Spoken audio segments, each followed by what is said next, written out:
And we're live, everybody, and welcome to the Pigskin in the Mosh Pit podcast. I am the moderator, BigBri, and I'm going to bring in tonight's panel. And as always, we have the great from One Life All In, Don Foose. Hey, what's up, Don? How you doing, man? My man, how you doing, brother? Also tonight with us, we have from Made in America, Mr. Dan Gillis.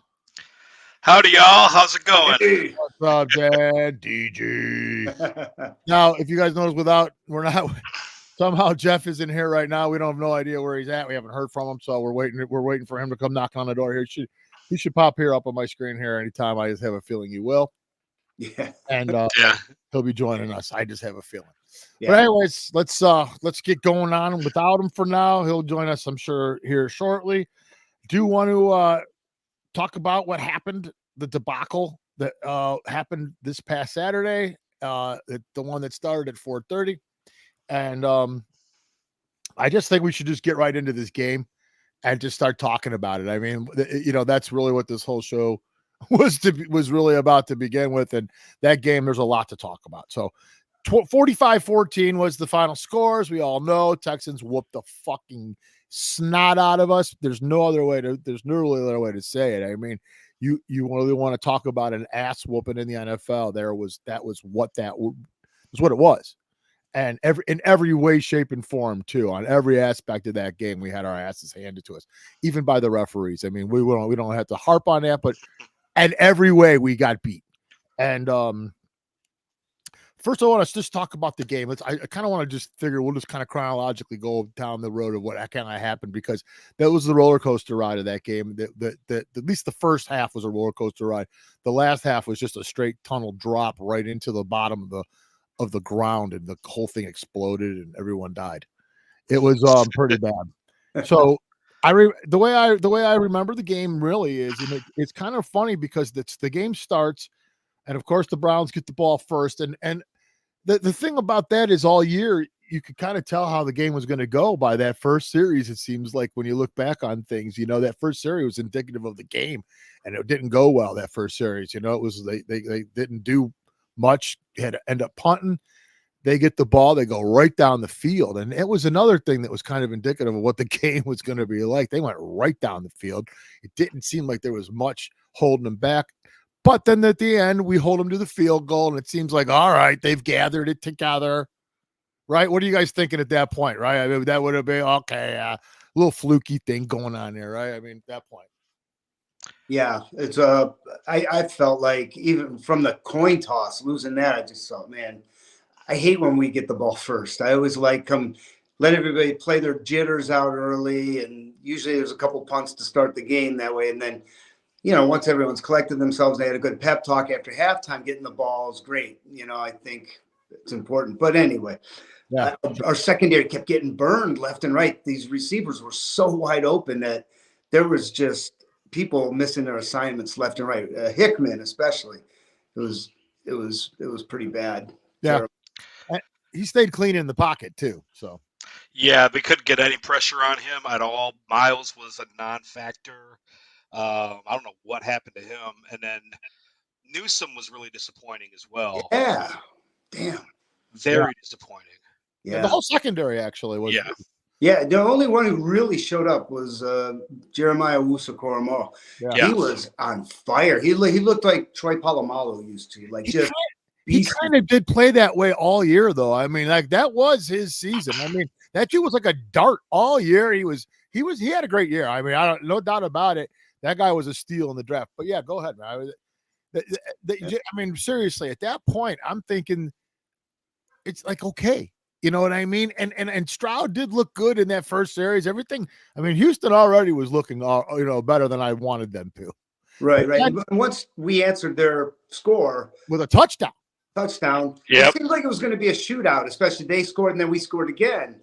It seemed like, okay, we could do this. We could do a Peyton Manning versus. Except I just thought our defense would be the one that would step up sometime during that game and not let this be a complete shootout. You know what I'm saying? Right. But their receivers were wide open to where they were waiting for the pass to come. Stroud kept underthrowing them, and Yeah. they were waiting and catching it. It was so horrible, man. It was just really bad.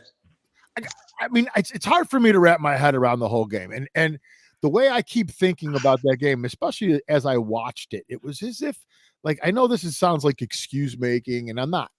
I'm just really saying just how it was feeling when I'm watching it was that, you see this whole team on IR, and you see the rest of them playing, and you wonder if this just whole team wasn't just totally fucking decimated, and these dudes were just out there with like whatever was left to play with, because I'm watching dudes. I mean, I saw Amari Cooper more than once limping on running his routes. It was like he was a legged receiver out there. And I'm sorry, but without Amari Cooper, the Browns offense is not going to do anything. I mean, that's just the way that, I mean, as it turned out, more isn't much. He's less. Yeah. He's a perimeter runner, like he's got to get the edge, Yeah, not you got to wonder if he's still feeling the effects of that concussion too. Yeah, well, maybe. I don't know. He never really impressed me all year. I mean, I gotta say, the talk with him coming out of camp was big, and I don't think I ever one time felt like at the end of a game was like, man, that dude's got promise. Well, at first, I never had that feeling. At first, it seemed like him and Flacco had a little rapport, but obviously Cooper and Flacco, they never got it started. Njoku really started off well, but then he had a couple drops, and yeah. And someone brought it up on one of the shows today. They were talking about Flacco, and I mean, he was fun to watch. I mean, let's just be honest. The guy's got an incredible arm. He's fun to watch flinging the ball down the field. We're just not used to that, right? All the quarterbacks we've been watching now for I don't know how long, the ones that are actually even halfway decent, they were always 5 to 12-yard passes, and hopefully the guy would run, yards after catch and just first down. That was just always the game plan. Nobody really flung it. But last week I was mentioning that we can't go into the playoffs and have these turnovers. That's something we had to tighten up. And once he threw the first interception, we never recovered from it. No. So, he finished the year with 10 interceptions, but like realistically could have been 16 interceptions. There were a lot of drops by the defenders. Oh, yeah. And that was just over 6 games. Look, if he did it in 17 games, he would have thrown 30 plus interceptions if he threw them at that rate. You can't do that in the playoffs. That's inexcusable. And what what they were saying on the show that I didn't think about, but absolutely interesting, is he was able to have success in Baltimore. Why? Well, they also had a great defense always, and that great defense will cover up. There's my for a second. There's nobody in the comments, so there's nothing for her to do. Hey, but anyways, what was I saying? I know I'm totally. I thought that was. Baltimore had always. Oh yeah, right. Which and let's just be honest. Our defense covered up all his mistakes. So it was. Oh, I love her. Wow, look at that. That's pretty cool. Yeah. Hey, another thing too, like that first drive when it was 3rd and 8 and Garrett jumped off sides again and extended that drive. Yeah. That was killing me. We got out of that. All right. Yeah. But, I mean, I think Tunsil moved. Yeah, he did. He did for sure. But he did jump off sides, blatantly jump off sides and not get back in time. One other time. Yeah. He's good for one offsides penalty a game. I know. It sucks. They just played a terribly sloppy game. I mean, there's no question about this. They were just as sharp as they've been at home. They were that sloppy there. You know, and that's the other thing about them. They're home and away shit. Yeah. If you look at the trend, it's like the defense never left Cleveland. Yeah. It was always a shootout. They always had to score like 30 points to win on the road. And you go home and they're holding teams to 3, 10, shutouts. Yeah. Only Baltimore was able to get anything going, but they were starting DTR at the last second. Yeah. Every other game, it was like you were smashing them in the mouth. The offense was getting going. but when you go on the road and all of a sudden these guys they just falter. They just Yeah. show up. Yeah. And that's what I was afraid of. Yeah. I'll tell you, it's like I say, these guys that were so wide open. I mean, like, it's just the opposite of what I've seen most of the year, where we were blanketing people and absolutely like that. We'll get to Stroud in a second, because he was all the hype, and then he lived right up to it. I mean, you cannot say anything bad about that cat. And the thing that makes him so amazing was that there was that much hype leading up to that game nationally about this kid. I mean, people were freaking out about this guy leading up to his very first playoff game as a rookie, right? And then he comes in there and just blows away the number one defense like that. That's like, and I will say this: they did get pressure on him a few times, but the dude stood there until that last second and was able to unload that ball right before he would get hit and complete passes. It was incredible. So I will say part of that whole entire implosion by their defense was the fact that Stroud just lit it up. Period. That's all there is to say. And I don't know what to expect of that dude's future. I have no idea. Well, Houston proved that they have great route runners, because he got every pass off within 3 seconds. Yeah, for sure. It's funny. All week I've been hearing, since the game, I should say, the past few days, everyone's talking about, well, Baker Mayfield was here, this wouldn't have happened, and all this stuff. But let's remember about Baker Mayfield. It's not like the Browns didn't want him going into that 2021 or 22 season, his last season here. He was offered $36 million, and he said, "No, at the end of the year, I'll bet on myself." He didn't take that. He was offered really good money, and and then he didn't play well that year that he was injured. But there would be quarters where you'd see sparks of what he used to do, and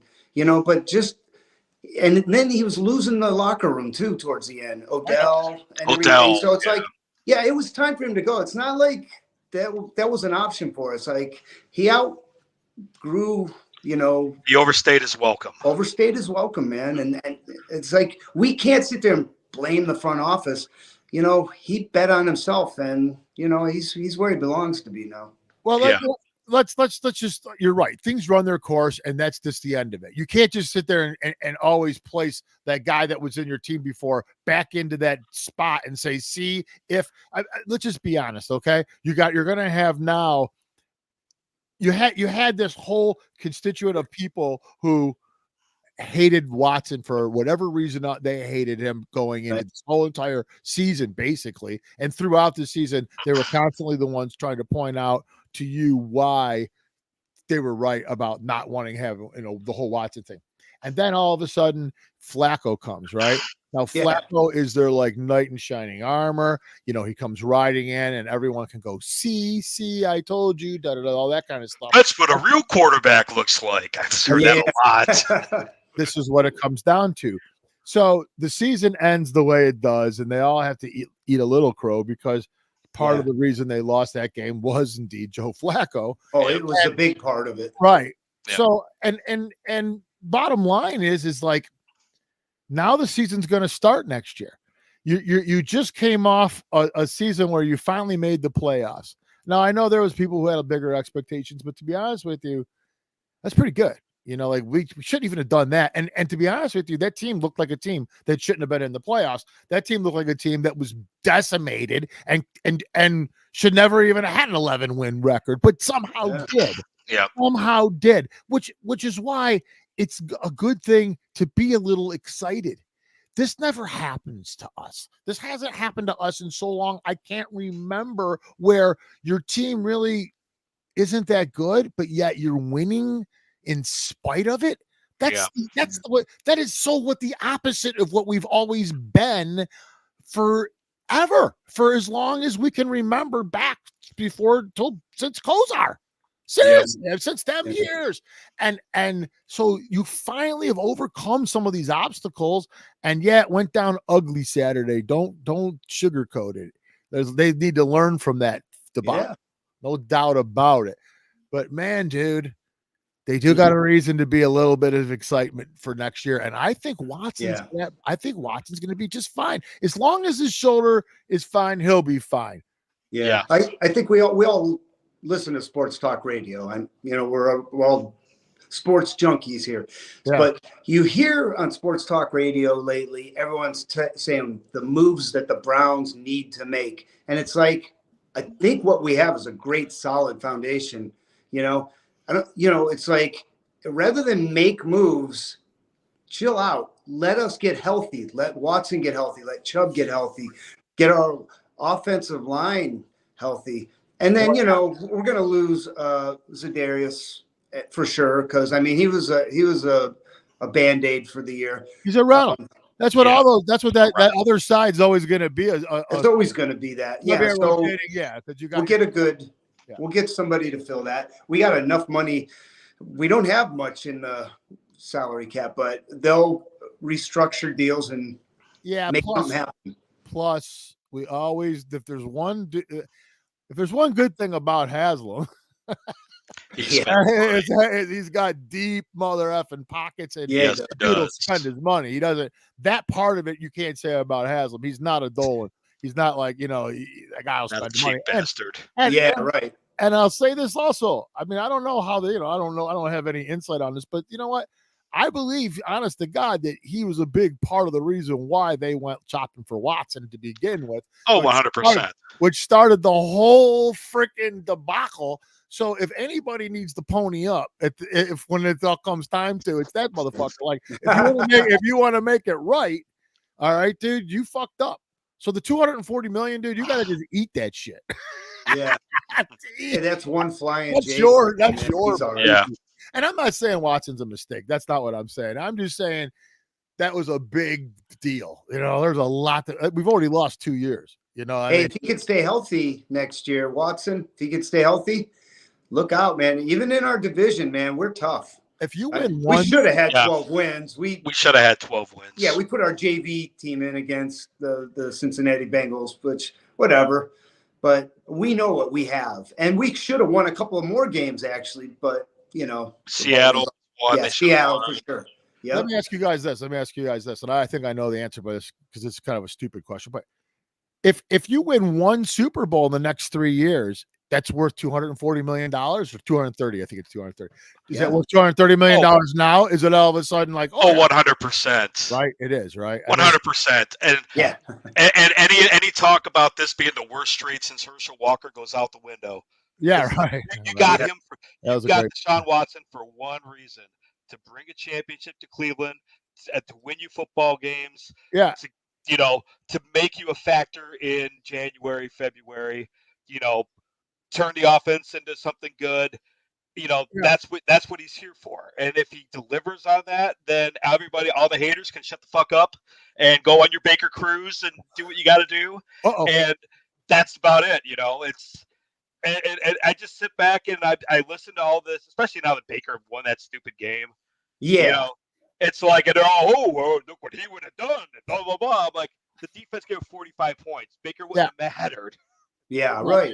And Baker's going to win some more games, and people are constantly going to say that stuff. And I know what, more power to Baker. I just don't care. Like the other part about Baker at this point is I just kind of now that I guess it's enough time has passed for me. He's just like Stafford. He's just a guy who's on another team. Yeah. And I hope he does fine. Like, not just against us. I don't care what happens in the NFC. I really don't. Until it comes time for to play me or whatever. I'm an AFC guy. That's where my team plays, and I worry about that shit. It was only relevant if we made it to the Super Bowl, and so did they. Yeah, and I don't think he's going to do very much. It's not like I think Tampa Bay is going to go all the way. I just don't think anything. They're going to hit a Mack truck when they go to Detroit. I just don't care. I really don't give a shit if he does good or not. But more power to him. Anyways, I just wanted to say that, as far as that game goes, another thing I did notice about that was the offensive line was as bad as I've ever seen them play as well. I remember how many replays we had to watch where it was as if I was at our right tackle. James Hudson, and then Christensen. whatever. They were. Garen Christian, yeah. Oh my God, dude! Yeah, it was like he they gets weren't there. burned, and then you. It was like they weren't even there. It was like they were. They didn't touch him. How many times did they just go around? They were human turnstiles. Yeah, yeah. And they get burned, and then they kind of walk towards the quarterback like with this pathetic look. Yeah, what happened? Yeah, dude. Sorry, bro. Yeah, sorry. I was like, wow, we are down to like that string. I don't even know what string that became, like 7th string guys or whatever. But you lost Batonio and Teller during that game too, and you literally were down to like your bare bones backup offensive lineman.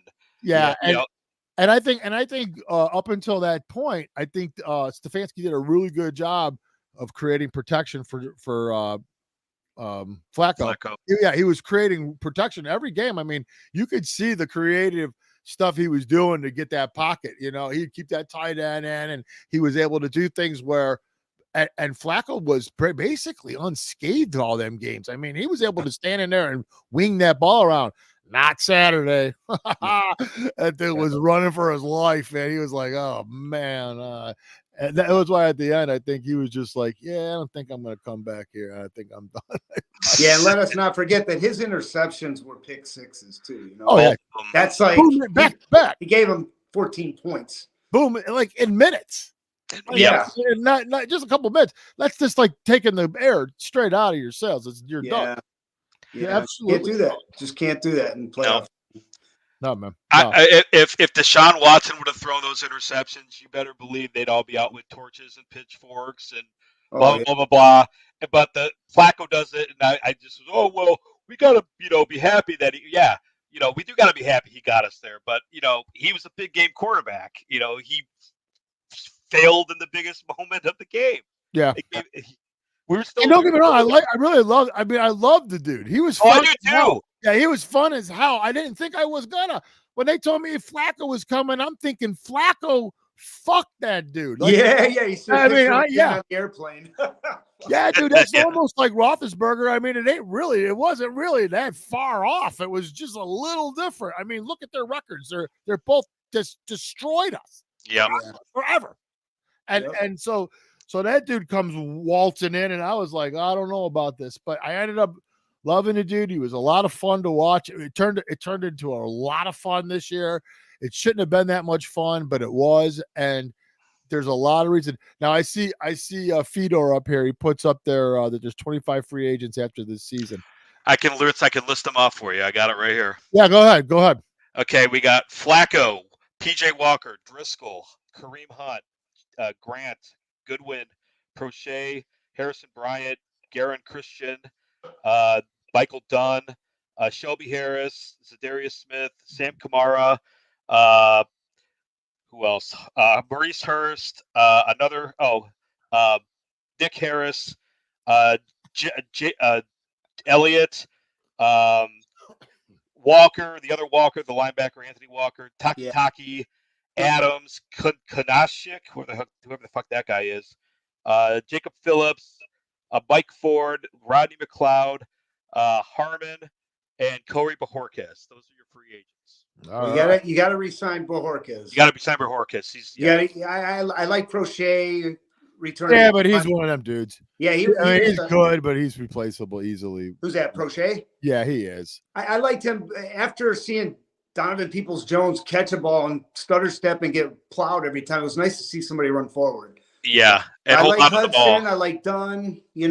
As backups or whatever. So let's be honest. There's only one name in there that was worth a fuck. Zadarius Smith. Well, not really, because I don't think Smith. I think there's no chance he's coming back. But that's part of Barry's plan. You get these guys that had their day, that for whatever reason, either through injury or whatever, they need a restart. And so they come here and playing next to Garrett, they get their restart. Look at Clowney. Look what that dude did this year. That fucking piece of shit. So he got his bonus. Yeah, he got his bonus. Yeah, he was so happy. Was that pathetic? Yeah, that fucking piece of crap. But I mean, that's the whole plan, is to rotate that guy. The guy I'm talking about is Hunt, and I'll tell you why. Because I think you could get Hunt. I don't think Hunt's going to command much money on the open market. No. Nobody's going to want him. and let's be honest, I'm gonna say this right now. That dude had 11 touchdowns, and I gotta say, there's something to be said about being at that 3-yard line or that 2-yard line. And I've been a Browns fan. You guys, we've been a Browns fan. That's been a real fucking problem for a long, He does barrel through. long time. Oh yeah. Oh, I love the over the top dive at the first touchdown. It was the guy does anything, and I can't believe he hardly ever fumbles. That's the other thing about him. He's the most wild, maniacal looking dude. It's just like, but the ball usually stays with him, which is like, I'm pretty impressed by that whole thing with Hunt. Now, I don't know what he could, what kind of money you're talking here, and I know you got to use a roster spot for this guy. I think NFL minimum.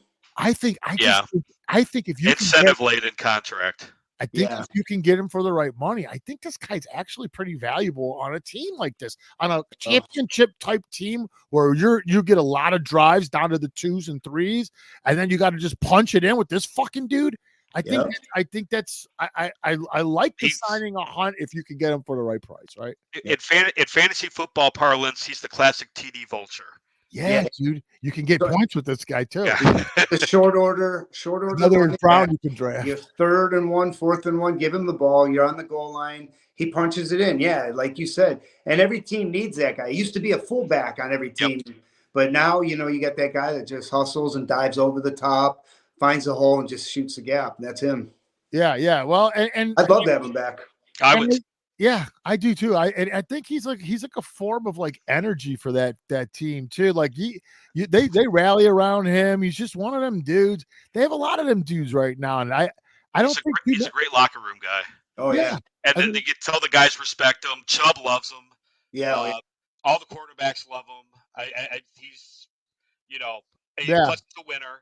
He won in Kansas City. He's won with us. There's a reason why he was still sitting there in week 3. Yeah. But it was a good reason, reason for him to come back. And I think that you definitely want to hold on to him at least for another year, maybe 2 years. Get whatever ever blood out of that turnip you can get. Yeah. And see what happens. I mean, Chubb's going to need a backup. Well, yeah, and you just don't know what Chubb's going to be like. You just don't know, man. I will say this about Chubb though. One of the things I will say about him is that it's, in my opinion, a big part of his game was his brain. Like the thing about Chubb, when I watch these other backs, one thing about Chubb was how many times it looked like he was running through a 7-mile lane. Like there was nobody around. Like, but the dude always seemed to know where that hole was. Like Chubb had field vision like nobody else. It was one of the reasons why I think he was like the general. I mean, he was the man because he'd get the ball and he just knew where nobody else was. Like he knew where they weren't, and always was doing that. And so, as long as I think he has that, I think that he'll always be a little better than whoever else is on the team at that point, unless his knee's just wasted, and we don't know. I guess you know what I mean. Yeah, I think what you said, like with Chubb. Chubb is that field general. He's kind of that Jim Brown type, where he just kind of finds ways to get through, and then people even try to tackle him, and he's stiff arming, and so I think him and Chubb. Like Dan was saying, that's a great point, Dan, that like him and Chubb and Hunt are friends, and you need that camaraderie. I'm not sold on Jerome Ford. I'm not either. I think we can move on from him if we have to. Yeah, me neither. Yeah. And running backs, you almost, unless you got a guy of the caliber of a Chubb, and there's just how many, like 2, 3. If you don't have that caliber of running back, then you really can't fall in love with your running back anymore. Yeah. I mean, that's the way the league is, honest to God. Yeah. Oh, yeah. And Henry was the closest one to Nick Chubb, and he's kind of on the downside. He's on the back 9 of his career. Yeah. Those guys don't last. No. Those guys just don't last in the NFL, man. It's really hard to do. But look at Nick Chubb, though. Like, I think we could all agree. It's like, I don't see him dying down anytime soon. I think he's going to be a strong force on this team for a long time. The biggest thing I think about that is that he did it once already. George was his knee out. Yeah, he already did it once, and so he can do it again. For sure. Yeah. He hurt his knee in college. I believe he hurt both of his knees in college at different times. Yeah. And then he hurts this one. He has to get 2 surgeries. Anytime you hear that with a running back, you're thinking, oh God, And maybe he might lose a little bit of a step. You just don't know until he gets out there and he goes. But I think he's got the tenacity. I think he's got the will. I think he's one of those guys that he trains his ass off. He has something to prove. Yeah. And it might change the way he plays a little bit, but I think he's still going to find a way to be effective. Yeah. Even if he's not the same Nick Chubb he was before, I think him at less than what he was is still better than 80% of the running backs in the National Football League. Yeah, and even if they can develop a little passing game with Chubb, maybe turn him into a back that you can toss it to every once in a while. Screen passes here and there. Bubble screens. Instead of constantly running right into a pile of fucking 500-pound fucking guys. You know what I mean? Yeah. Once you get him in the open field, though, it just seems like he's got this extra gear that other running backs don't have. Yeah, no, he's different. I really hope they fix that knee up. I really do, man. Because they say with knee injuries, the cartilage comes back stronger when it tears. So, oh yeah, yeah, that's good. Yeah, yeah, man. Maybe we'll turn him into like a Superman. Yeah, bionic. Who's James? I don't even know who James is. Yo, bro, I love it. I think that's Grandmaster Fano. My dude. I don't know. Is that who that is? I think so. Good too.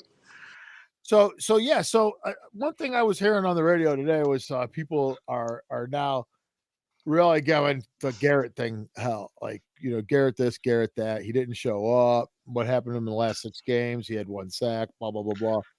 I think he was bagged up. I think he is bagged up. And they were doubling on. They were chipping him left and right. He's coming close a bunch of times.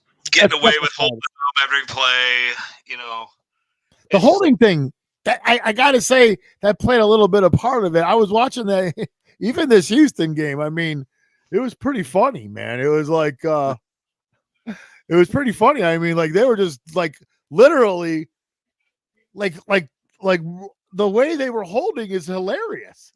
They don't even it's just pure. They hug. Oh, this kind of. And they're getting dragged by their, as they're holding them, they just kind of become dead weight and let him drag them. And I'm like, this is insane. And they don't call that. Well, yeah, that's going to definitely make things different. And I think the league is always as choosy about who and when they do that stuff. Oh yeah. Yeah. That happens. I mean, I know this sounds like a Browns fan, blah, blah, blah, but in my life, I've never seen anything really that pertains to referees or call it really go against Pittsburgh Steelers. I gotta be honest with you. You want to talk about who I consider like the darlings of the NFL and their little sweethearts and and they really are. I mean, it's like they can do no wrong. It's always been that way too. The Steelers have always been the little sweethearts of the NFL, the little bitches. Yeah, they really have. Did you see after we got boat raced? All the Steelers fans you guys got blown out. Oh, yeah. I loved it when Buffalo goes up 21-0 on them. There was crickets. Oh, everybody was posting pictures of Tomlin crying with the Michael Jordan face with the tears. It's so good. Yeah, dude. I love it.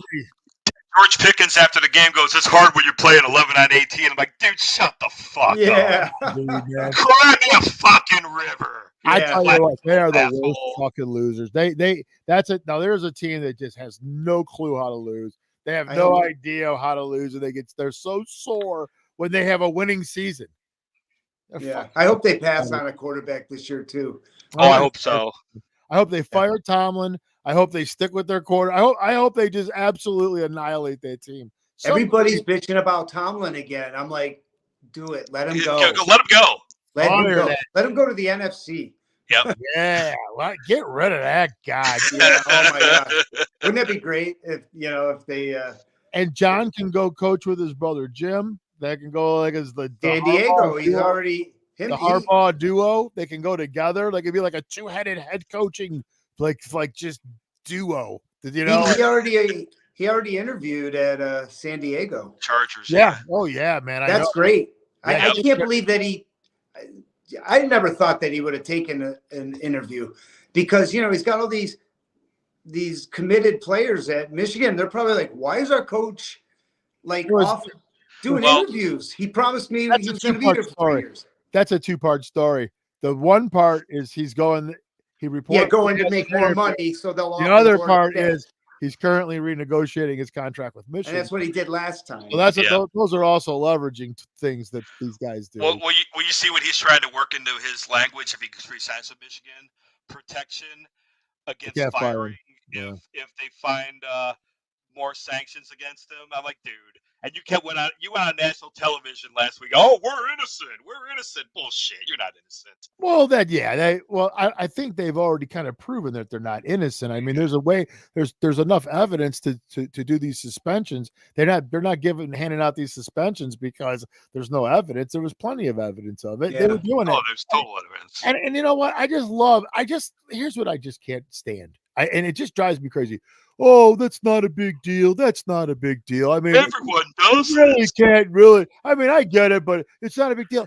You know how much fucking that's not a big deal has fucked us in the past, and that is why I am a cynical, mean piece of shit when it comes to this conversation. Because it's like, look, I lost a football game because my dude took off his helmet. Okay, yeah. I took off a football game because he took off his fucking helmet. That cost me a football game. Okay, I saw that happen. Like, I've seen things happen, the most petty, most ridiculous things you can possibly think of. Instant replays happening after plays have been run. Yes. Yeah. But look, yes. The Ohio State Buckeyes lost the vest over him knowing about Terrell Pryor getting a tattoo or something, you know, like turning in his awards. I'll tell you another one that I remember that no one ever talks about. Do you guys remember? It was either the first playoff game, I think it was the first playoff game, or it was a Michigan game, where Joey Bosa gets hit for targeting, and he hit the dude in the chest with his helmet, and he gets hit for targeting, and I'm like, he hit the guy in the chest. Yeah, I think they called that the crown of his helmet, though. I think that's what they meant by that. But I was like, that's our star fucking player. That was now you get kicked out of the game for that. And I never saw that ever again. I never saw in the chest. I never saw anyone ever get kicked out of the game for targeting. The targeting rule in the NCAA is atrocious and just needs it was pathetic. It cost us. The guy, they get kicked out of the game. No, not even warnings or anything. I'm just saying, petty stuff. I've seen it forever. And then also, what about Urban Meyer? He lost his job because his wife knew about one of the assistant coaches beating his wife or something. All that stuff. Are you serious? Well, there's always, I hate to say it, but the problem with Ohio State and an operation like Ohio State is when you're just that dominating for that long, there's just everybody with any resource possible trying to just chop you down. Take you down. Yeah, there's nothing but that happening. So, and I mean, there's just a great hate for the Ohio State fan base and the team and everything about them. I mean, there's a great hatred for that, which is why I almost think that's probably my favorite team, is because I love that whole like it does truly feel like you against the world when you're a Buckeye fan. Yeah, but how does Harbaugh get suspended 3 games in the beginning of the season, and then he gets a 1-game suspension at the end of the season, and then all the speculation about all these other things, and he's still around? You know, it's like if somebody gets suspended one time in the season, if there's a second strike against you later in the season, you think you'd be done for the year. But you let him come back for the playoffs. Yeah, that was pathetic. That was a pathetic. That whole thing was pathetic how it was handled, and it still is. Nothing will happen. Nothing will happen. That'll be the end of it. They're hoping, I think, that the story will just kind of like fade off into the sunset and no one will talk about. I'm sure they're hoping that he does take an NFL job so that he goes and does his thing, and then Michigan can, start over with somebody else. Probably the interim coach that they had that coached the Ohio State win. Yeah, right. But do you feel a little bad though? Like, it was so fun watching that sad fuck on the sideline, just sitting there when we were just pounding the shit out of him. And just like, he would just sit there and he would just be all slouched over and he would just be like nodding his head. And it was just so much fun. It was just like it was just like somebody was just running up to him and punching him in his face randomly over and over again. It was, I kind of enjoyed it. Of course. Yeah. Good times. It really was. It was good times. I love it. I really was. I just want that one more time, you know, if I could just have it. Whatever it happens. It's run its course, I guess. But man, that was so much fun back in them days, man. Oh yeah. Yeah. Can we talk about what, James? Oh, what's he saying? I didn't see it. I didn't see it either. There, look at it. Can we talk about? You know what this is about, Dom? No. No. What can we talk about, James? He's drunk chatting. LT. LT. Lawrence Taylor? Lawrence The Daniel Taylor. What Tomlinson? do you want to talk about LT? The Coke Master General. Yeah, man. He's pretty slick. So you see, kids, don't do drugs. Yeah, don't do that. Yeah, just don't watch him play. If you do, you'll be like, oh, I'm gonna go do drugs. He's pretty awesome to watch. Yeah. Anyway, so what do you guys think? Now we don't have Jeff here. Yeah. And I'm a little, that's sad. That is sad. Yeah, I'm a little sad about that. If he's out there watching or if he's whatever, I bet he still got time. I bet he forgot. I bet he forgot that it was Tuesday or maybe, you know. He's gonna be like, guys, what happened? Yeah. But I guess we're gonna do this next season, right? I mean, is that I'd love to, yeah. Fun. Let's run it back. And I think we're gonna have a lot to be happy about next year. I really do. As long as we're healthy, you know, and everyone's revived, I think we have a great foundation for this team. Yeah, I think do too. I think we'll do a little more production in it and stuff. This was more of a feel out. I think we had four of them, which was a good little feel out. I think it was fun. I think we ended up having a lot more fun than I thought we were going to have doing it. And I think we got a good thing here. I think what we could probably end up doing is more like having a weekly guest and having that kind of thing. So if people next year that they think they want to come on and get in touch with us through. Why don't we do like one person at the end of the show, like for like the last 10 minutes? Yeah, come on. You know, we'll have like a special guest. Like Bill Peters would be a good person because he's a huge sports fan. Cleveland sports fan. You know, I think somebody. Yeah, man, that'd be really great. Yeah, that would be really great. He was definitely, when we first did that podcast, when we were putting the list together, I think he was the first name that came out of my mouth. I was like, I want Bill Peters on the fucking. Yeah, he'd be fun. He'd be fun. Yeah, but it never happened. But anyways, so next year, right? Let's talk about that a little bit. So we're gonna do the show next year. That's for sure. Now let's talk about the game. Let's talk about the team a little bit. I mean, if the season's over, this is what you do, right? You start talking about next year. We already touched on some of the stuff, but let's just be honest. You just went through, you know. I got Boss Fedor here. He's talking about the 25 free agents that are going to be coming up, and obviously that sounds like a lot until you hear who they are, and they're basically all your Runnels and all your special teams backups. Yeah, there's some disposables in there. Yeah, that's what they mostly were, and so yeah, that's the offseason duty of Barry to replace all those guys. The core is still intact. They've signed a lot of these dudes to multi-year contracts. They do it. They are paying a lot of money out. They do have a lot of dudes signed up. Money is not an issue for the Cleveland Browns. I don't know if everybody really realizes that, but there's a lot of common just fans out there that don't realize we got money. Even if the salary cap is just kind of a thing. Yeah. Well, it goes up every year too. So it's like they're rolling the money over. You know, and they also have, you know, dead money that rolls over the following year too. So you know, there's a lot more at stake than what the salary cap technically is. Yeah. You know, so they're not. Everyone thinks, oh, they signed Watson to $230 million guaranteed. We're fucked. You know, no, we're not. We're basically been deferring his money each year forward. He's eventually going to get it, but they keep renegotiating and changing the contract up so that they can have more pieces. And the same with Garrett. Garrett's restructured his contract at least once. Chubb's going to have to. this year. That's going to be key.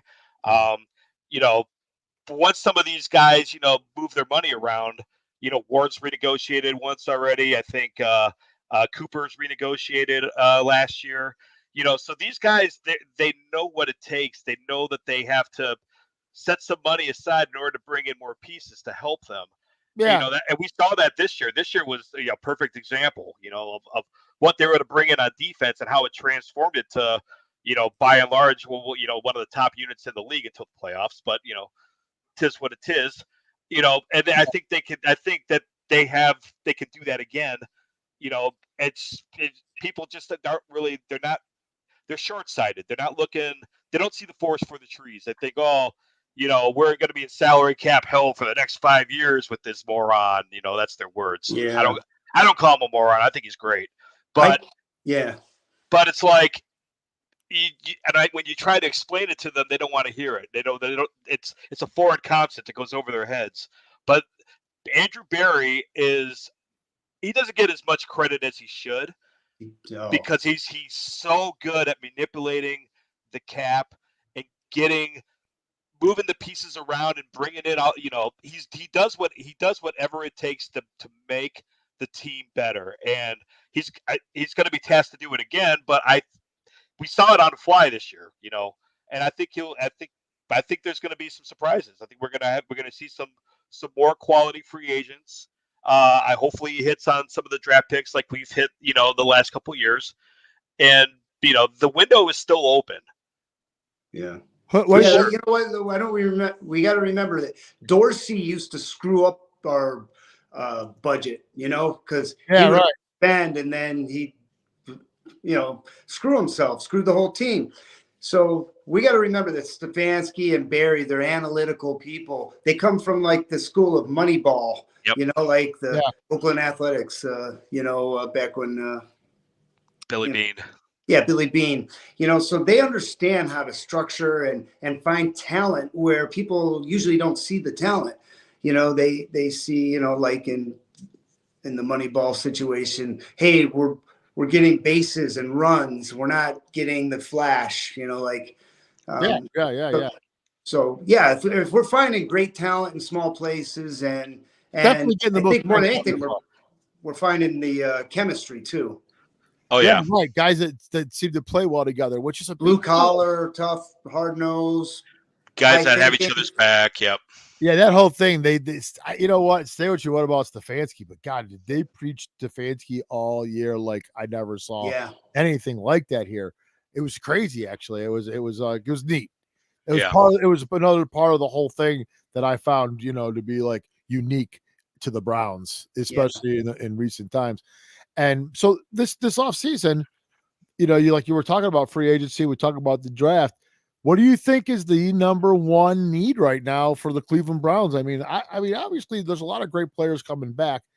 What's the part where you're like, this thing right here? What do you guys say? Dan, I'm sorry, Dan. I'll say receiver is probably number one. I was going to say that too. You got Amari Cooper, who's starting to get a little long in the tooth. And then not a whole lot else after him.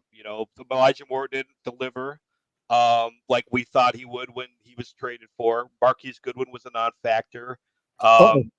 We got rid of Peoples-Jones because he sucked. Yeah. There was nobody else really. David Bell stepped up at the end of the year, which was actually very encouraging.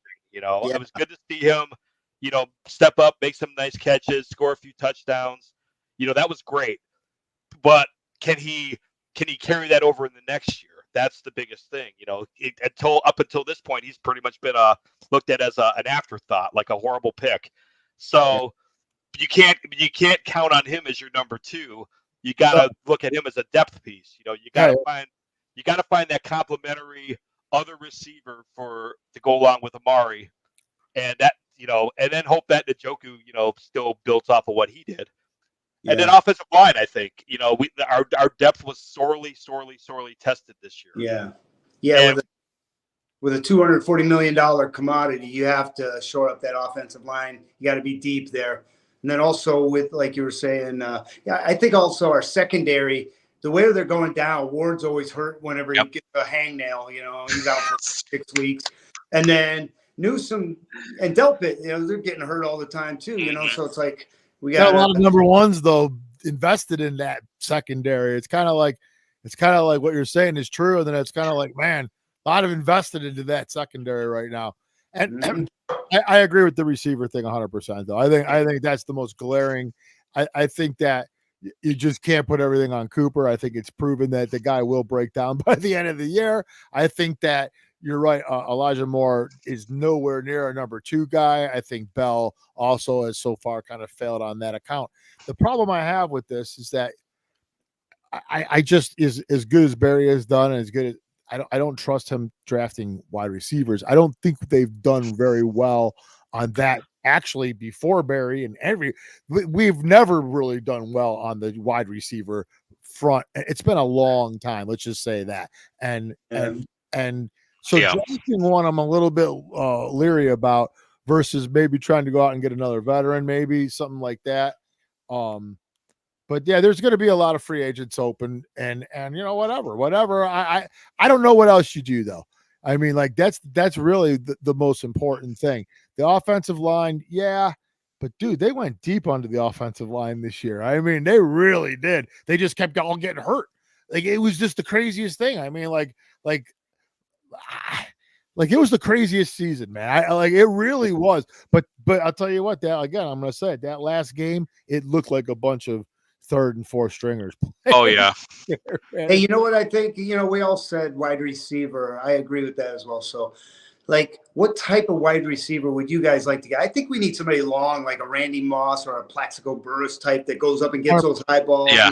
We got the Elijah Moore, the short little fast. That's all we ever have.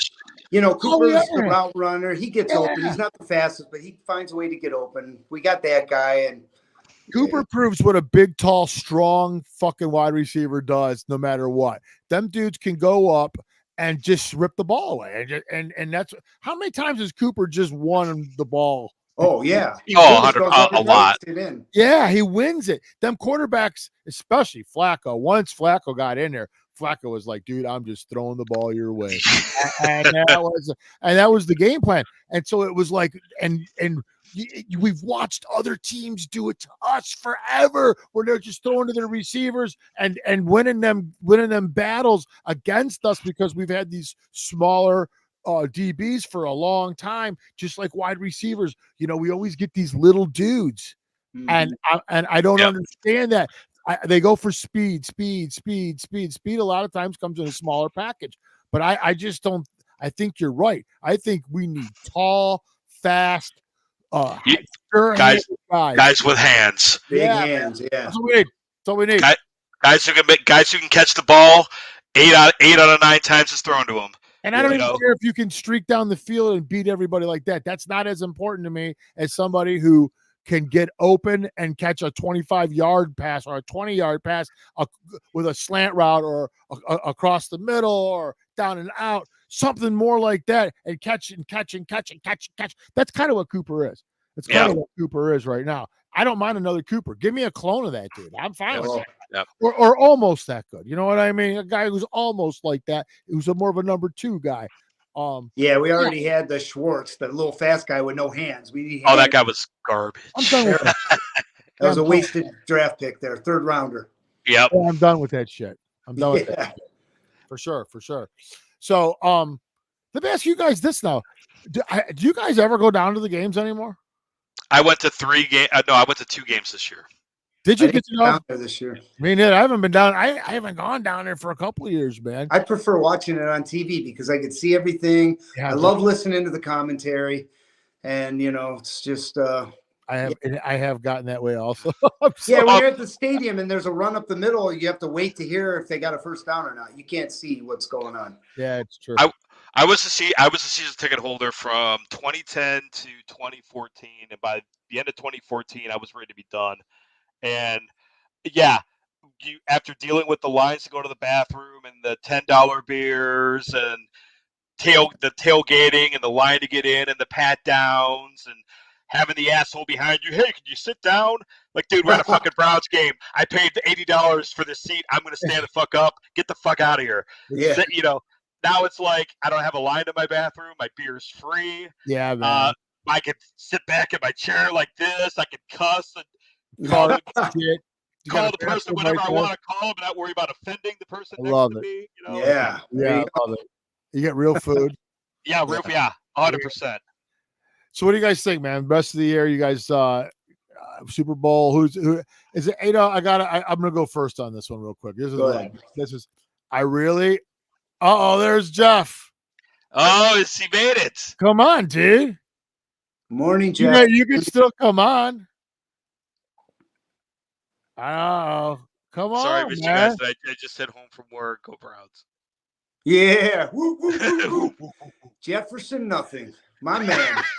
But I gotta say, from the AFC for sure, I want to see Houston go now. I mean, I just want. First of all, just the old reason of they beat the shit out of us, and I just want them to win it all, just because then it seems more legitimate. Oh, and then do that to the other teams too. Yeah, right. Then it's like, oh, see, we weren't that bad. They were just that good. The other reason is it's just CJ Stroud. I mean, I for that reason, and if nothing else, it's like finally a Buckeye quarterback is like just panning out. I mean, like that never happens, you know. It's refreshing. That's my AFC team. From the NFC, I think I like Green Bay. I really do. I think that would be so cool, dude. They just beat the shit out of Dallas. They just thumped the shit out of them. That was so cool. I mean, I hate Dallas, but I don't know about you. We all hate Dallas. Yeah, Jordan Love's got really getting it together, man. And dude, I'm telling you, that team's a team to be messed with. That was McCarthy. Everything about that game was actually pretty cool. The Lions. Jeff's going with the Lions. I see Jeff here. What do you guys? That's my Super. I would like to see that Super Bowl. I like the Texans in the AFC. I like the Packers. I want the Packers. I'm not sold on the 49ers. So many people say the 49ers.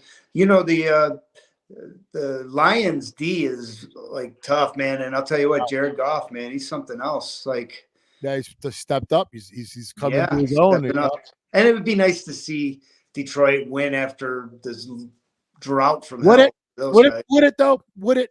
I mean, would it? Honest to God, do you want to see them do it first? I don't. Well, yeah, see, I gotta be honest with you. I always like an underdog story. I know. Jared Goff got shipped to Detroit to die. It's hard, you know. And Stafford got to go and enjoy. Well, that's the Brown story. I mean, that's how it happens to us. The whole Stafford story. The guy finally get rid of that bum. Right. Get rid of him, and he rides off and wins the Super Bowl. Yeah. Oh my God, man, that's so awesome. All right, man, we're getting down to the nitty gritty. Go ahead, man. I'm gonna go with Buffalo, and I'm gonna stick with the Niners. I just feel like that's the NFL's darling team right now. And they definitely have the talent. I mean, there's no question they have that. I feel like I just have a feeling that it's like, I hate to say preordained or whatever. I feel like the Niners have the easiest route right now to get in. I love Green Bay. I love what they did. I just don't know if they can hang with Frisco. And I think Detroit is a great story, having them win. I think they'll beat Baker, but I don't know if they have it to get over that NFC Championship hump. And I just watching Buffalo just decimate Pittsburgh, and the way they've been playing the last couple of games, I just feel like this is finally their year. They got Mahomes on the road. That team is struggling. They can finally get over that Mahomes hump, and Baltimore just like they choke. Right. I like that we all agree that we didn't mention Baltimore. We're confident they're going to choke. Yeah, for sure. I really believe too. But I think Buffalo looked good because they played Pittsburgh, who's anemic right now. But True. I kind of like Buffalo, though. Buffalo's a nice blue-collar story, too. I like that. I like Josh Allen. Yeah, I see that. And I really don't care. I will say this, and I know I mentioned earlier that I don't really look at Mayfield as like anything else, but I think it would irritate me to watch Mayfield in the Super Bowl. Oh yeah, me too. Oh, it would piss me off. Yeah, me too. Yeah, couldn't do that with the I would get so much hate from people because if that happens. And let's just be honest. You know what? That son of a bitch, he would know exactly what to say and stuff to irritate Browns fans. He would do everything in his possible thing to irritate Cleveland. Yeah, it would sound humble, but it would be like so condescending. Oh yeah. Remember when he ran up to Hugh Jackson and stared him down and that whole thing? Yeah. Oh, that's his thing. That's his makeup, right? That's the way he is. That's his thing. All right, guys, we are out of time. Says, who's this? James. Guys, I love to have great Eve passing words. My pick for the win is Vegas. Pretty sure